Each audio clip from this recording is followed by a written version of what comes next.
మీరు ఎలా ఉన్నారు? నేను చాలా చాలా బాగున్నాను. మినపగారెలు చేసుకుందాం రండి, చూపిస్తాను ఎలా చేసుకోవాలో. మినపప్పు ఒక 2 గంటల ముందు నానబెట్టుకొని మెత్తగా గ్రైండర్ వేసుకొని కొంచెం పొలుగ్గా, మరీ మెత్తగా వేసినా అంత టేస్ట్ ఉండదు. ఉల్లిపాయ, పచ్చిమిరపకాయ, అల్లం ముక్కలు, జీలకర్ర వేసుకొని రుచికి సరిపడి సాల్ట్ మొత్తం వేసుకొని పిండిని బాగా మిక్స్ చేసుకోవాలి. ఉల్లిపాయ, పచ్చిమిరపకాయ, అల్లం ముక్కలు, కరివేపాకు అన్నీ తగులుతూ ఉంటే గారెలు టేస్ట్ బాగుంటుంది అన్నమాట, రుచిగా అనిపిస్తాయి. ఇలా కలుపుకొని బాగా మొత్తం మిక్స్ చేసుకొని స్టవ్ మీద బాండీ పెట్టుకొని పొయ్యి మీద వెలిగించుకొని ఆయిల్ హీట్ చేసుకోవాలన్నమాట. ఆయిల్ హీట్ అయ్యేలోపు మనం పిండిని బాగా ఉల్లిపాయలు, పచ్చిమిరపకాయలు, జీలకర్ర, అల్లం ముక్కలు, కరివేపాకు అన్నీ వేసుకున్నాం కదా, మొత్తం మిక్స్ అయ్యేలాగా ఇలా కలుపుకొని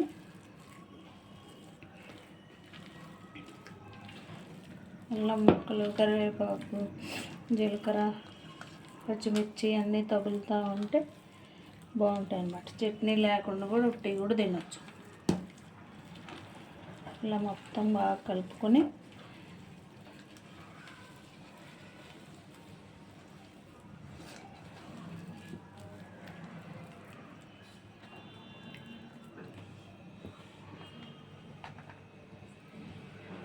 స్టవ్ మీద ఆయిల్ పెట్టుకున్నాం. ఆయిల్ వేడెక్కింది. ఇలా పెడితే కొంచెం వేడి ఆవిరి వస్తుంటే ఆయిల్ హీట్ అయినట్టు అన్నమాట.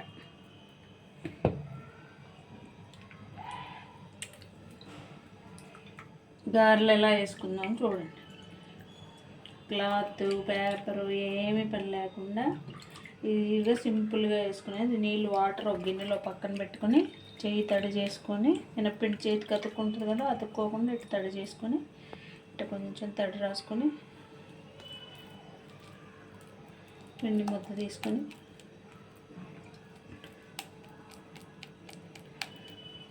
చూడండి, అంత సింపుల్గా ఈజీగా చేసి వేస్తాను చూడండి. ఇలా వేసుకొని హోల్ పెట్టుకోవాలన్నమాట. వేయండి, నీట్గా తిరగొచ్చింది చూడండి, రౌండ్ ఇలా ఆయిల్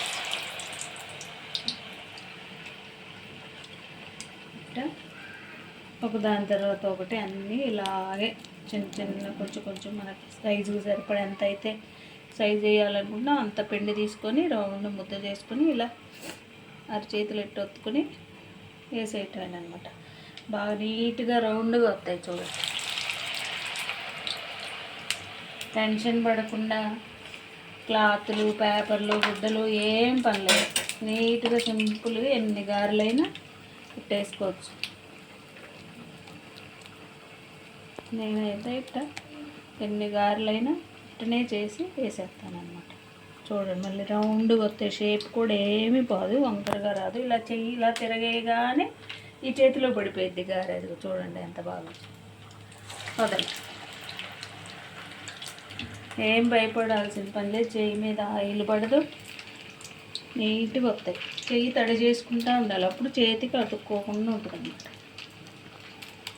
ముద్ద వేసుకొని గారెట్ ఒత్తుకోవటం రౌండ్ వచ్చి హోల్ పెట్టు ఎమ్మట చేతిలో పడిపోయింది. ఆయిల్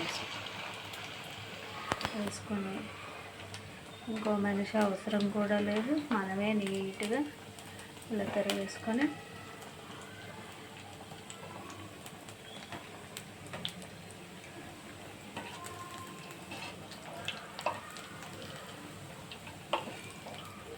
గారెలు బాగా ఎర్రగా కాలాలన్నమాట. అటు ఇటు కొంచెం సేపు తిప్పుకుంటే ఎర్రగా కాలుతాయి. మంట కొంచెం హైలో పెట్టుకొని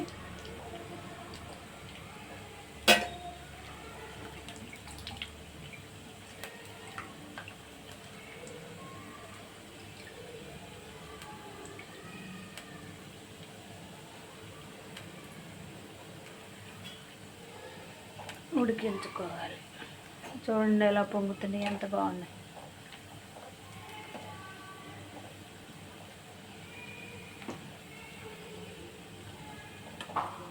గట్టిగా లేకుండా బీసుకున్నట్టు బాగా నీట్గా గుల్లగా బాగా వస్తాయి. ఆయిల్ కూడా మళ్ళీ ఎక్కువ పీల్చు.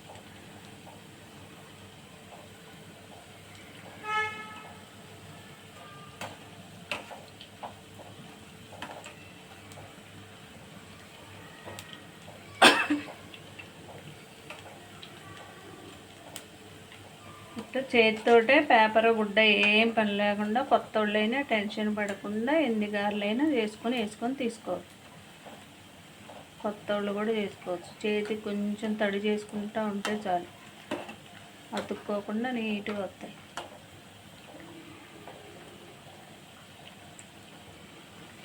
మినపగారెలు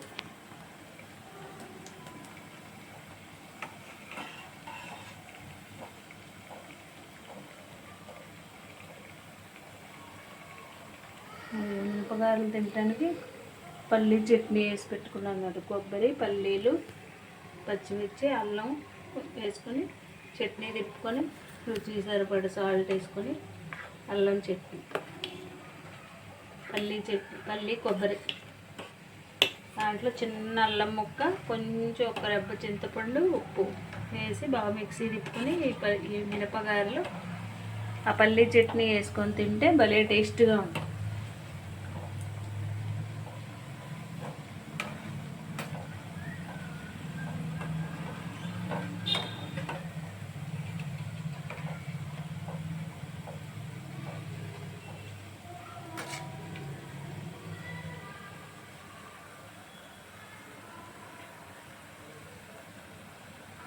ఇంకా చూడండి, గారి ఉడికింది.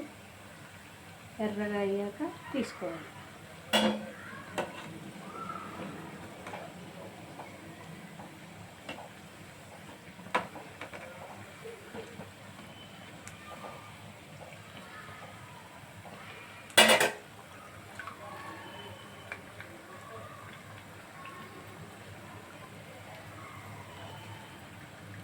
అందులో ఉడుకుతూనే ఉంటాయి. అది బాండి ఖాళీ అయింది కదా, మళ్ళీ మనం ఇంకోటి వేసుకుందాం. మళ్ళీ దానం బట్టి ఇది కూడా ఉడుకుతూ ఉంటుంది. బాగా నీట్గా ఇలా చేసుకొని చేతిలో హోల్ పెట్టుకుని ఇలా తిరగేయగానే అది కూడా వచ్చేసింది. చూసారా రౌండ్గా? దీన్ని అట్ట వదిలేదు ఆయిల్. మీరు కూడా ట్రై చేయండి, ఏం భయపడక్కర్లా. నీట్గా చాలా బాగా వస్తుంది గారెలు. ఇదిగో చూడండి, గారె ఉడికింది, తీసేస్తున్నాను. ఇలా ఎన్ని గారెలైనా 100 గారెలైనా వండుకోవచ్చు. క్లాత్లు అన్నీ హంగామా ఏం పర్లేదు.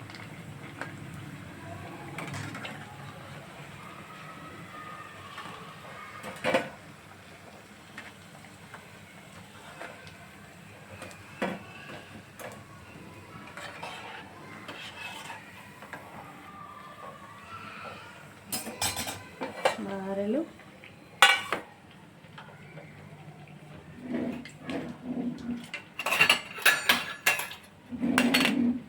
కొంచెం పల్లీ చట్నీలో అయితే మిరపకాయల పోపులు వేస్తాం కదా, చూడండి అది నంచుకొని తింటుంటే చాలా బాగుంటాయి. కొంచెం పల్లీ చట్నీ వేసుకొని తిందాం రండి ఫ్రెండ్స్. టేస్ట్ చూద్దాం. మినపగారెలు, పల్లీ చట్నీ ఎలా ఉంది.